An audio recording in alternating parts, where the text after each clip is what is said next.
go. 3, 2, 1. Okay, what's happening, people? Banjiojo, online dialogue, television, ODTV, here once again, and I'm here with another fellow citizen of the planet, all right, who happens to be from a different country, but you know, we don't care about that kind of stuff too much, you know what I mean?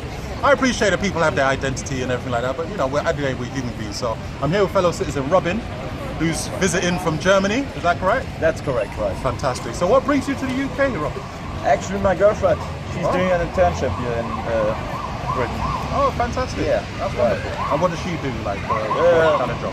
She's studying literally English, and she's doing an internship at event management.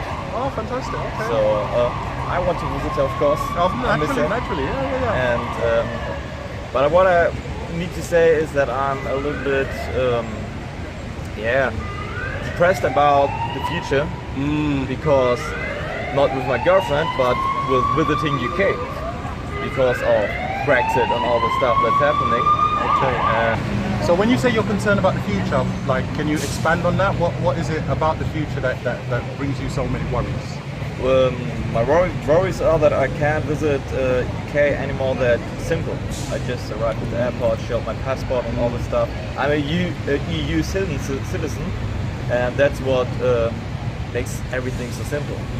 And that's what I worry about, because I know a lot of people who live in Germany but are from Britain, UK, and they are also worried that they can't visit their family anymore that lightly or that simple. And I think this is what is the most problem, because the idea of EU was a society which is together, not only countries, but everyone within those countries, right. Or the economies as well, kind of joining together, etc. Right. And hopefully, socially, that would have led to people mixing easier. Yeah, you and know, community. Less resistance, you know, less kind of friction between communities. Yeah. Just everyone kind of recognizing that, okay, you know what, we're part of a bigger society than just myself. Yeah, that's right. So perhaps we should work together. So do you think that it's an impossibility for, let's just say, in an extreme example, that there was no EU, do you think European countries would not be able to interact with each other the way that they have been doing for the last few decades? I must be honest, I think not, because there's so many laws that the EU countries have, which provide a situation in they can work better together, and in the economy, and the export and the import and all that stuff. And I think that's what the EU makes it stronger in compared to China, compared to USA, compared to all the other big economy players. Okay. You know, it's funny you mentioned the USA. I mean, maybe I'm just playing devil's advocate or whatever. So, as an example, the US is made up of individual states. Yeah, that's right. Who can, to some extent, at the very least, operate, independent of the government. Yeah.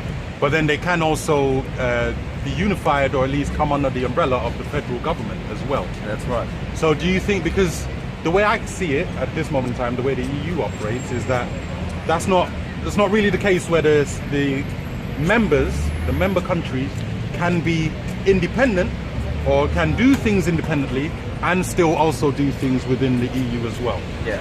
Right? So it's kind of been set up in a way where it's either or. Yeah, either you're in the EU or you're not in the EU. You're out. Then, yeah. So, like I said, with America being an example, do you think it literally is impossible for, within Europe, the individual European countries to exist independent and as sovereign nations, but then to still cooperate and trade and so on, travel and etc.? Yeah, I think it's not impossible, but it's much harder for the economy and for the citizens themselves, because a strong economy provides a good living for the citizens. And of course, it's not always that case, but in general, and I think this is something England and Ireland and Scotland have to work on, and I don't know if it will work that good anymore. Okay, and Because just I'm an economic student, and I see it that way. okay. So you're studying economics. Yeah, at this right. moment in time. Okay, okay. So you've got a very specific perspective that you're looking at Not things. very, but a little. Well, okay, yeah. Compared to Yeah. others who are not studying economics, right. you have more. You are privy to some more information, Yeah, relevant right. information relating to More that. knowledge. Yeah, yeah. Okay. So, and then just to move on to the point about the freedom of movement of European citizens, can I ask how old you are, if you don't mind telling me? Of course, I'm 22. Okay. So, for all of your existence, you've only known the European Union, Yeah, right. generally speaking. Yeah, right. So, before the European was in existence, how did European citizens used to travel around Europe? Do you have any idea? I think the same way, but it wasn't that easy. For example, if I want to go to Netherlands, I just drive there. There's no problem for me. There are no borders or something like this. I just go that way. And I think that's the way a community works, with no borders. And that's the only point where you can unify and make a unity. Okay, and do you think the European Union, as an entity, do you think other parts of the world should try and emulate that? So, I mean, we have a European Union, so then do you think like maybe there should be an Asian Union? Do you think that we do have an African Union as right. it is? Do you know, a North American Union, do you think all these things should I perhaps use the European Union as a template?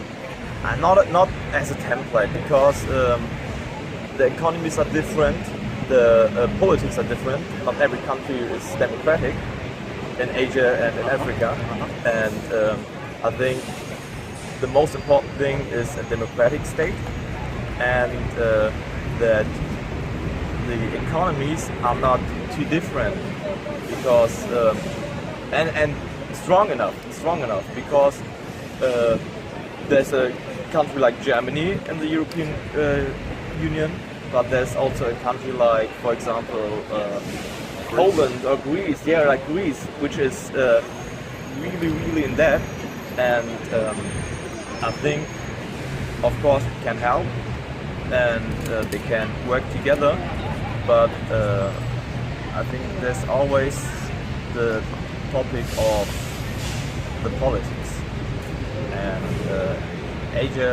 Asian politics is, in my opinion, not stable enough.